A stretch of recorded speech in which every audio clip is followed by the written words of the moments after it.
And welcome back, everyone. Welcome back this lovely Tuesday morning. We slept 5 hours, we woke up, we cast. It's hashtag live VIP life. But welcome, good morning, everyone, to another exciting edition of the ESL Open Cup number 178 Americas, Papi Americas. We just wrapped up with ESL Asia last night. We were sleeping during ESL EU, and now we are here with ESL Americas in the morning and spawning at the top right hand corner, and also going for a proxy hatch across the map, because why the hell not? We have representing clan SC Swarm, the American Zerg player. It is Jay.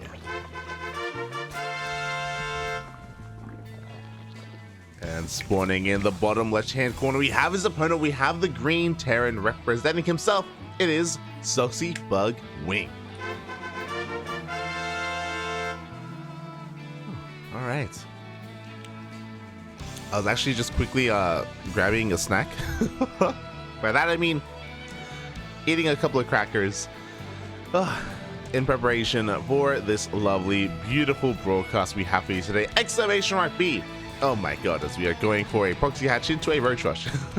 Taking both of our gases. Jay wants this to be over as quickly as possible, and there is a little bit of a skill disparity. It does happen from time to time, especially in the earlier rounds of the ESL Open tournament. It is, I believe, a Masters up against a Diamond, and we'll see if SoxyBug is going to be able to catch wind of what's going on. Does go for an SCV scout, does see the lack of natural base, so he knows that something is amiss. Ooh, but he doesn't go into the main. There we go. He does now go back in. The Reaper is going to be scouring the edge of the map as well, and it looks like he should be able to come across the creep. And there we go. The Reaper does end up scouting that proxy location. Oh, thankfully. So now he knows what's going on. With the SCV, he should also confirm the Roach Warren as well. Looking at the vision here, yep, the Roach Warren has been spotted. And now SoxyBug can prepare back at home. We have the bunker on the way on the high ground. We have the factory on the way as well, but the first Roach has already arrived. Ravagers are being morphed in. We can, of course, save the natural, but it's all about saving the main, because we have a second bunker on the way. We have high ground vision provided by this Overlord as well.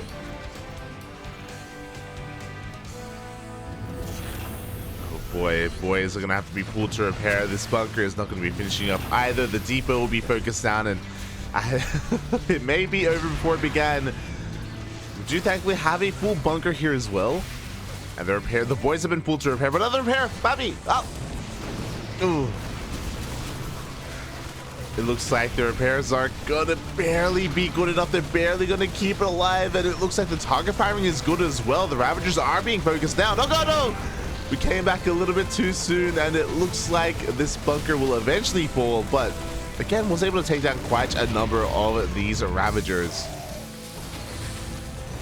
As all this has been happening, we have a tank on the way behind this. The boys once again being pulled. We're going to be able to get a surround on some of these Roaches. The Ravager does finish.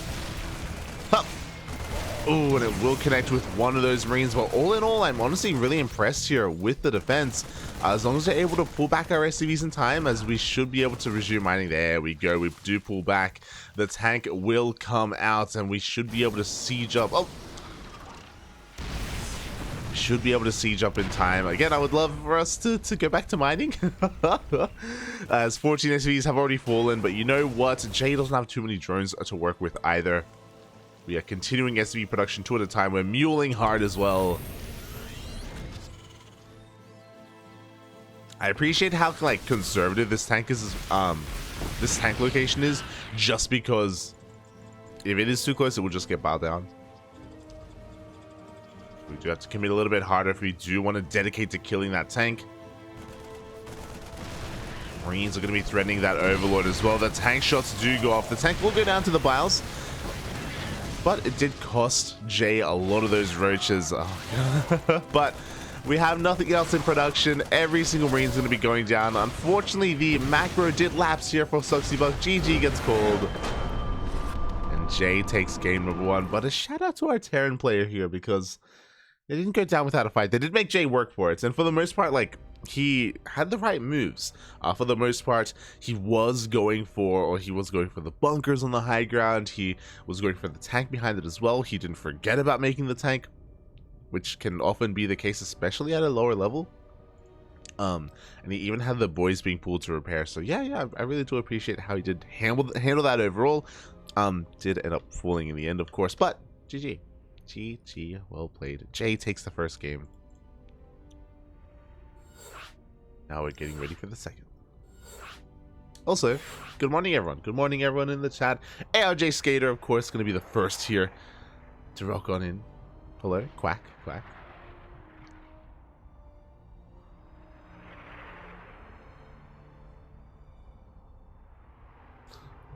Not just ARJ Skater, but also No Clone as well. Oh, it's gonna have to rebuild.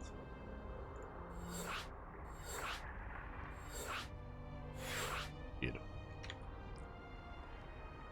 Oh, and yeah, after this series, we will have a moment to go over the bracket itself. Just because there's quite a lot going on. An interesting turnout today as well. We have some of the notables, but not all of them. Pretty interesting here. They are kind of spread out pretty thin throughout the entire bracket. Oh. But eventually they'll be facing off as well in some of the later rounds. I'm going to have to try to keep my eye out on it. Make sure I don't miss them.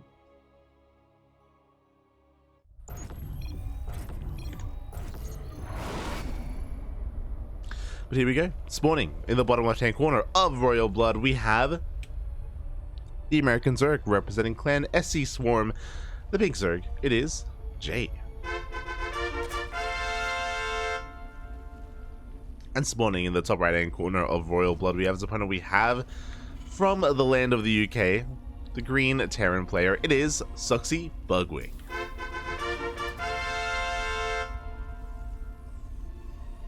Let's go, Poppy. Let's go. Oh boy. And yeah, from here, looks like Jay is going to be going for a much more standard opener. Thankfully. I spoke too soon. Is going to be a gas first from Jay. So once again, is going to be rushing into tech, whether it's Link Speed and a Bane Bust, or a Roach Warren, or a Fast Lair. We'll see what is going to be used here, as this is going to be a gas pool hatch opener. So very aggressive coming out from Jay. This time though, no proxy hatch. Meanwhile, SoxyBugWing is going to be going for a rack scout, or for actually even an earlier scout. Actually, it's not going to quite cause a delay on the building hatchery or anything like that. Not quite like a Protoss would, but regardless, we'll be across the map, dipping up into the main, figuring out what is going on. And should recognize that this hatchery is late, should also recognize that this spawning pool is early alongside the gas. So he's going to be able to piece together that something is wrong, something is amiss. Jay does have 100 gas for Link Speed, and he should be, should be getting into it. He should also be recognizing that Jay is pulling out of gas after Link Speed, so this can still be for a Bane Bust, because he didn't pull out completely, but he has a lot of gas to work with. So I'm really curious to see what Jay goes for after this, if it is just going to be into a macro build, and this is like quote unquote for a safety Link Speed, and there we go, he actually does pull out. Okay, completely. Interesting. Very interesting. Now the Lings are out, and we have 4 more Lings on the way, because we didn't have enough. And we could just be going straight up for a Link Blood. Okay, now we're joining. Okay. We are going to be joining. So, yeah, a really peculiar build here from Jay to go for a gas first just for fast Link Speed. We've got 8 Lings on the map. And with this, we have map control question mark. But for the most part, SoxyBugWing should be fine back at home. Oh, he is going to dip in as Reaper moves out, and he's going to be looking to delay the CC. Oh, that was a very quick move there from Soxy. Does get into the bunker. The CC will finish, and yeah, overall this is decent stuff. The Reaper though didn't turn around. Bold move here by Soxy, as Marine is going to be falling. The Reaper across the map needs to do some damage, but it was on a move. It did attack the Queen.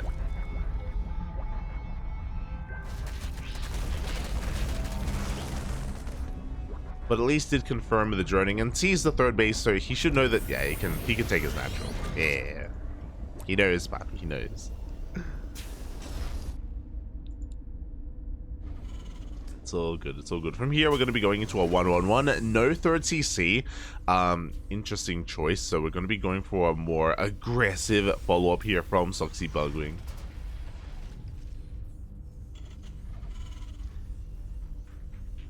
And interesting, he's actually not going for an add-on swap either. He's going for a very early tank. I imagine this is just because of his opponent, just because Jay has shown like a proclivity for just aggression. That game 1, he just cheesed him out with proxy hatch. Game 2, we do see him going for an early link speed as well. So because of that, I think this is just a safety precaution for our Terran player. As, ooh, we are setting up not just a 1-1-1 opener, we're going into the double racks as well. This is looking to be a setup for a 2-base all-in. There is still no third CC. And we should be having one at this point. Meanwhile, back at home, we got a Roach Horn on the way, we got double Evo Chambers as well. So it looks like we're going to be going for a 1-1 Roach timing. Yeah, it would make sense that Jay would be a Roach timing player, a 1-1 Roach player. After that first game, yeah, it makes sense. Yep, there we go. We got +1 range on the way and +1 carapace as well. So it is going to be just pure Roach Ravager from Jay. And yeah, we are going all in.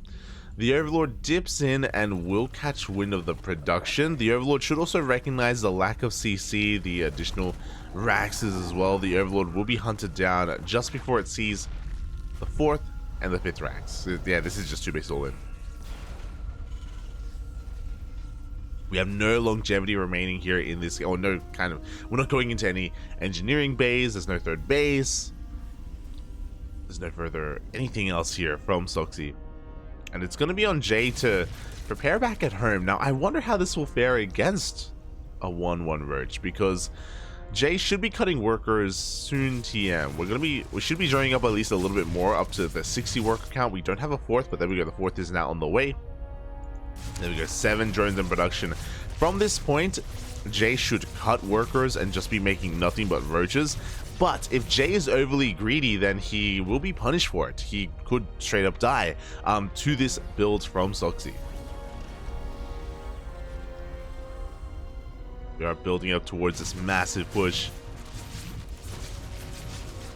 Yeah, Jay, he does drone up a little bit more actually, so he could be in danger here. Looking at the units tab, we don't really have much to work with. We've got some queens, we've got 3 ravagers, so we have a couple of roaches on the way.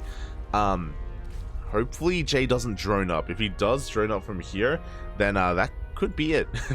But there we go, he's got more roaches in production. We do have the Biles, they take down both tanks immediately.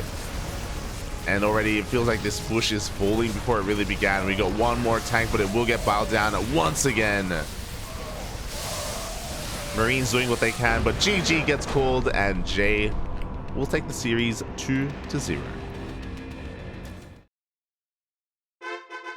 God damn it. Wrong one, but GG, well played. Jay will move on, advance on in the brackets. Oh, taking down Soxy. Again, there was a little bit of a skill gap when it came to these players. So Jay came in as the favorite, but I was hoping for maybe some upset, and I was pretty impressed with Soxy overall. Never casted them before, never played them before, but yeah, looked quite well in his own right.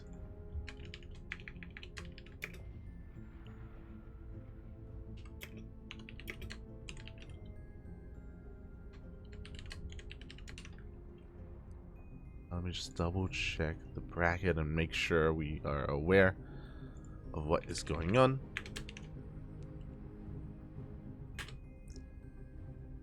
Beautiful. And Jay will advance on into the round of 32. And this gives us a moment to have a look at the bracket itself and figure out what has been going on.